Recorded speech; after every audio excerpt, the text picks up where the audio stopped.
వైద్యారోగ్య రంగంలో లాభాపేక్ష లేని సంస్థలు రావాలని ముఖ్యమంత్రి చంద్రబాబు పిలుపునిచ్చారు. 25 ఏళ్లుగా బసవతారకం ఆసుపత్రి అందిస్తున్న సేవలు నిరుపమానమని కొనియాడారు. బసవతారకం ఆసుపత్రి ద్వారా బాలకృష్ణ సేవలు అన్స్టాపబుల్ అని తల్లి పేరుతో బాలయ్య, తండ్రి పేరుతో భువనేశ్వరి చేస్తున్న సేవా కార్యక్రమాలు అభినందనీయమని చంద్రబాబు ప్రశంసించారు. గత ప్రభుత్వంలో వ్యవస్థలన్నీ పతనమయ్యాయని, చట్టాన్ని ఉల్లంఘించిన వారిని వదిలిపెట్టే ప్రసక్తే లేదని మంత్రి నారా లోకేష్ హెచ్చరించారు. టీడీపీ ఎప్పుడూ ప్రతీకార రాజకీయాలను ప్రోత్సహించలేదని స్పష్టం చేశారు. ప్రజా సమస్యలు అర్థం చేసుకోవటానికి పాదయాత్ర దోహదపడిందని, ఇన్విజిబుల్ గవర్నమెంట్ ఎఫెక్టివ్ గవర్నెన్స్ మా నినాదమని లోకేష్ పేర్కొన్నారు. ఆర్టీసీలో ఇకపై డీజిల్ బస్సుల కొనుగోలు ఉండదని, 2031 నాటికి 8,321 ఎలక్ట్రిక్, 500 CNG బస్సులతో పూర్తి పర్యావరణ హితంగా మారుస్తామని మంత్రి మండిపల్లి రాంప్రసాద్ రెడ్డి ప్రకటించారు. స్త్రీ శక్తి ఉచిత బస్సు పథకానికి రోజుకు 8.5 కోట్లు ఖర్చు చేస్తున్నామని, ఈ పథకాల వల్ల బస్సుల్లో ప్రయాణికుల రద్దీ 90% దాటిందని వెల్లడించారు.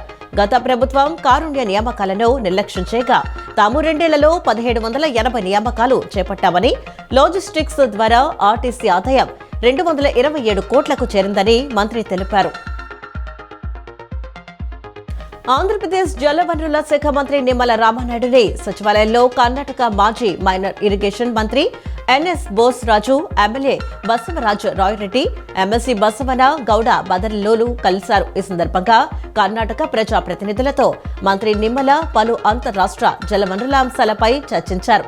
దాదాపు 70 ఏళ్ల నాటి పాత గేట్ల స్థానంలో 51 కోట్లతో వ్యయంతో ఒకే సీజన్లో 33 కొత్త గేట్లను ఏర్పాటు చేయడం దేశంలోనే ఒక రికార్డని మంత్రి నిమ్మల స్పష్టం చేశారు. సొంత లాభం కోసం కులాలు, మతాల మధ్య చిచ్చు పెట్టడం జగన్ రెడ్డి డిఎన్ఏలోనే ఉందని, వైఎస్ఆర్ కాంగ్రెస్ పార్టీ మొదటి నుంచి అబద్దాల పునాదులపైనే నడుస్తోందని మంత్రి అనగాని సత్యప్రసాద్ మండిపడ్డారు.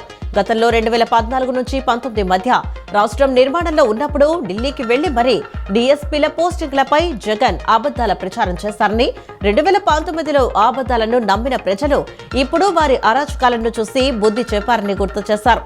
రాష్ట్రం ప్రగతి పదంలో పయనిస్తూ దేశంలోనే నెంబర్ 1 గా నిలవాలని కూటమి ప్రభుత్వం శ్రమిస్తుంటే ఏ చిన్న ఘటన జరిగినా దానికి కులం రంగు పోసి రాజకీయ లబ్ధి పొందాలని వైసీపీ చూస్తుందని ఆగ్రహం వ్యక్తం చేశారు.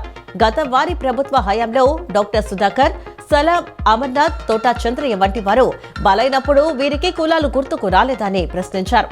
రాష్ట్రంలో ఏ ఇద్దరు సుఖంగా ఉన్నా ఓర్వలేని వైసీపీ నాయకులు సమాజంలో విభేదాలు సృష్టించేందుకు ప్రయత్నిస్తున్నారని, కూటమి ప్రభుత్వం మాత్రం కులమతాలకు అతీతంగా అందరినీ సమంగా చూస్తూ ముందుకు సాగుతుందని ప్రజాప్రతినిధులు పేర్కొన్నారు.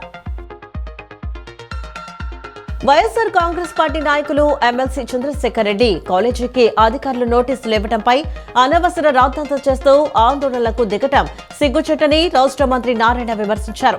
ఎక్కడైనా నిబంధనల ఉల్లంఘన జరిగినట్లు భావిస్తే అధికారులు నోటీసులు ఇవ్వటం సహజమైన ప్రక్రియ అని, ఆ నోటీసులు ఇచ్చిన విషయం తనకు కూడా తెలియదని ఆయన స్పష్టం చేశారు.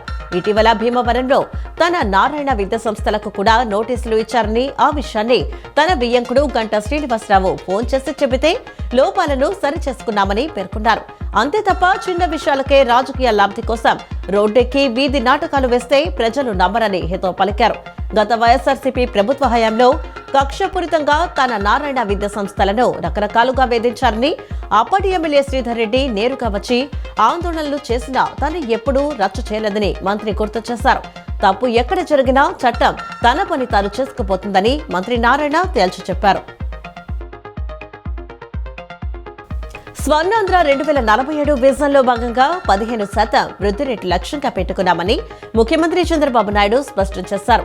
సచివాలయంలో ముఖ్యమంత్రి చంద్రబాబు సమక్షంలో రాష్ట్ర ప్రణాళిక విభాగం, KREA యూనివర్సిటీ ఆధ్వర్యంలోని institute of financial management research మధ్య అవగాహన ఒప్పందం కుదిరింది.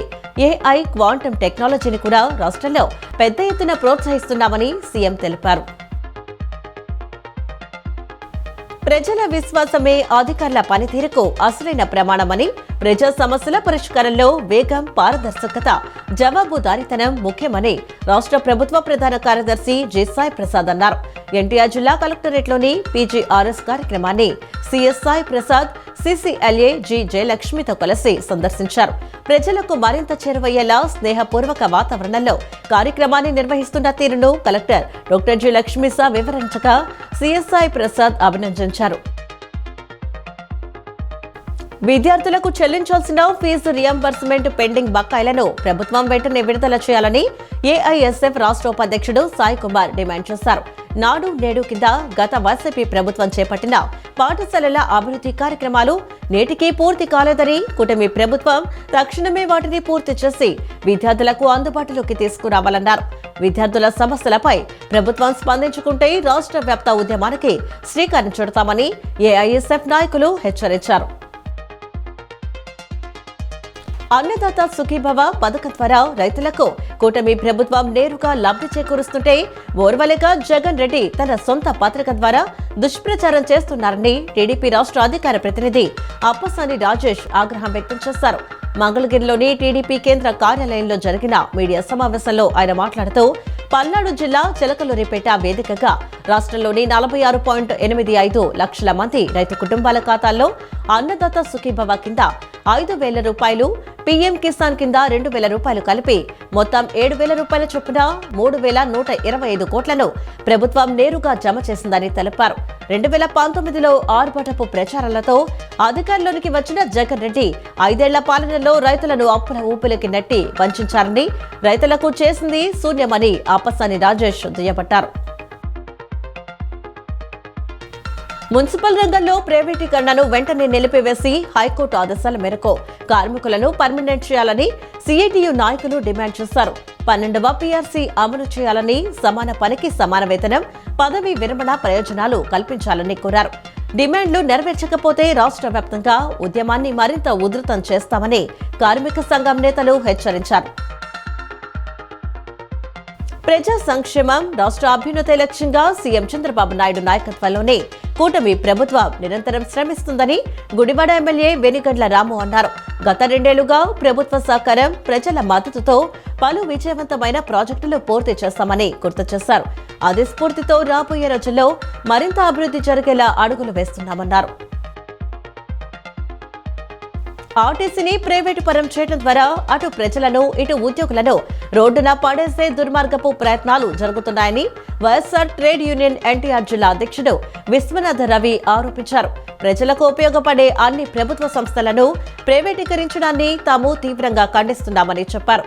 ఇప్పటికైనా ప్రభుత్వం తన నిర్ణయాన్ని మార్చుకుని సంస్థలన్నింటినీ ప్రభుత్వ పరిధిలోనే నడుపుతూ ప్రజలను, ఉద్యోగులను ఆదుకోవాలని డిమాండ్ చేశారు. తమ పూర్వీకుల కాలం నుంచి సాగుబడికి వాడుతున్న దారిని 2 వ్యక్తులు ఆక్రమించుకుని 29 మంది రైతులకు మార్గం లేకుండా చేశారని కుంటముక్కల గ్రామానికి చెందిన రైతులు ఆవేదన వ్యక్తం చేశారు. ఎల్ఎస్సీ చెరువుకు గండిపడటం, దానికి తోడు ర్యాంపు వేయటం వల్ల వ్యవసాయం చేయలేకపోతున్నామని వాపోయారు. తాము వ్యవసాయం చేసుకునే వీలుగా కట్టను తొలగించి 29 మంది రైతులకు న్యాయం చేయాలని వారు విజ్ఞప్తి చేశారు.